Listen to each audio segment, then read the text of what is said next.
Once, there was a dog who was very fond of eggs.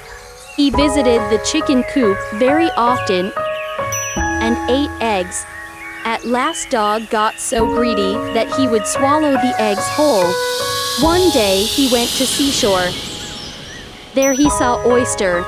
He swallowed it down with the utmost relish, supposing to be an egg. Soon afterwards, the dog suffered great pain in his stomach. Then the dog realized and said, "I've learned that all round things are not eggs."